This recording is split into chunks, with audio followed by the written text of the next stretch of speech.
have to work a lot, and that's why you see these sailors doing all these efforts. Here we go.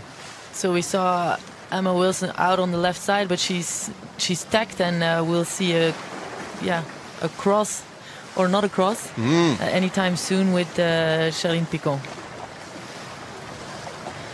But I think Charline actually also tacked to the right. So Emma is back in the lead. That's right, yeah. Charline, obviously, if Emma was going to cross her, would have thrown a tack in just to stay forward of her. So this is a great battle. Yeah, definitely. And the wind also shifted a little bit back to the left, which explains why Wilson is back in the lead.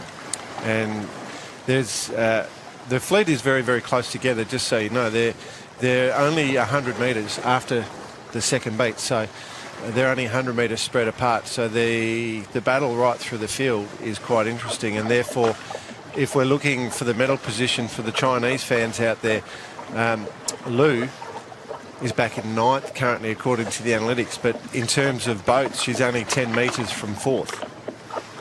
So it's all really close coming up to this top mark for the second and final time. We've seen the lead change a couple of times on this leg between Picon and Wilson, as Lu tries to battle her way back up the fleet now. 3 Chinese windsurfers, of course, in this fleet of 10, including Peina Chen. Haven't seen much of her in this race. The world champion, trying to defend her title here, or was, but saw it slip away a while back with some inconsistent performances. And Lilian de Heus has it in her pocket now. Look at this. These are our 2 leaders in the medal race. Picon on the right, Wilson on the left. We're going to see a lee bow here, and sailboard lee bow. Here we go. Here it is. There's just a few metres between them. She's not going to get it done. And Wilson crosses behind Picon. So she obviously thinks that Picon is not on the ley line. Yes, she's going a little bit further and now on attack. Ooh, interesting. This is very interesting. Yeah, it's exciting. This top mark will be quite interesting, because if Picon is not on the ley line, then she has to do 2 more tacks, and Wilson will be coming in with right of way. Well, it's not far to that mark. There you go. Good overview. So, Charline Picon, can she make it without 1 more or 2 more manoeuvres? Oh, you're allowed to hit a mark with a sailboard, so she's just going to touch. She's just going to get there. Charline Picon of France just sneaks ahead at this mark, just gets inside and shows the experience of a woman who's been doing this for a very long time, who's won a gold medal at the Olympics, but right behind her, showing real maturity, Emma Wilson of Great Britain in second. Then comes the Italian, Tartaglini. And Lilian de Heus, our gold medalist. She can just race whatever race she feels like and enjoy the moment, because that medal is hers already.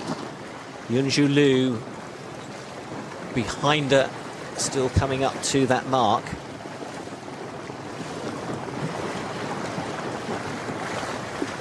So as things stand, heading downwind for the final time. The gold obviously belongs to Lilian de Heus, but what about second and third? Well, Charline Picon has taken that silver medal as things stand, and taken it from Yunju Lu, who currently sits in a bronze medal position.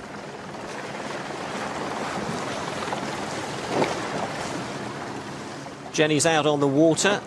What's your view of things?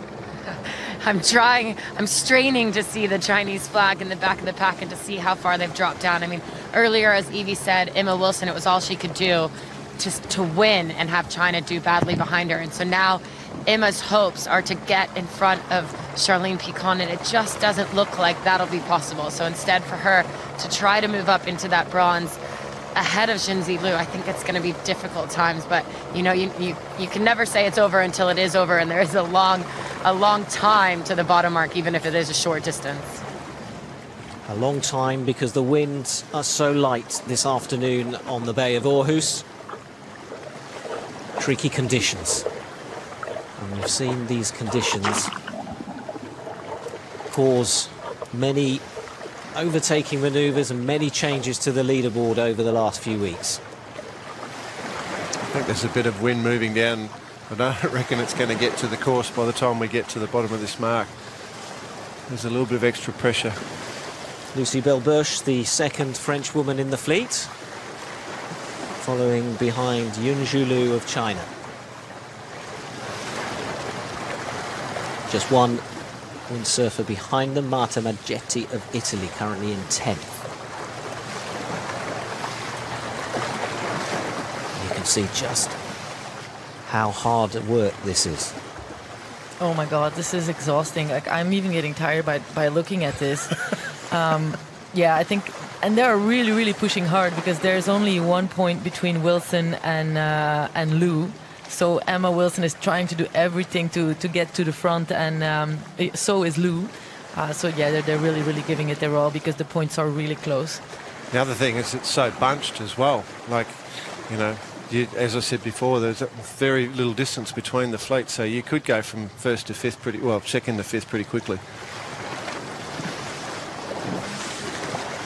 We're seeing that now. Now, this isn't just about world titles, of course. It's about qualifying their nations to the Tokyo 2020 Olympic Games, and there were 11 spots, nation spots, up for grabs in the women's RSX. 7 nations taking part here. 6 nations taking part here, rather. So all 6 are through to the Olympic Games. But it also means that those who didn't make the medal race will have qualified their nation, including the Israelis and the Spanish. The Brit has boy room here. So Charline Picon of France is heading towards the finish line with what should be a comfortable lead. But we've seen a change in second. Emma Wilson taken at that gate by Hogmei Shi of China, who's hardly been in the hunt all afternoon.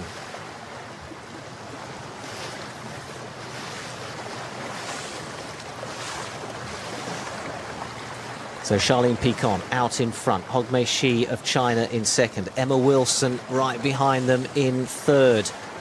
But Charline Picon, gold medal in Rio, wins the medal race here in Aarhus, and that should seal the silver medal for her. Hogmei Shi of China crosses in second, right behind her, Emma Wilson in third in the medal race. And then we've got to count back to where Yunju Liu sits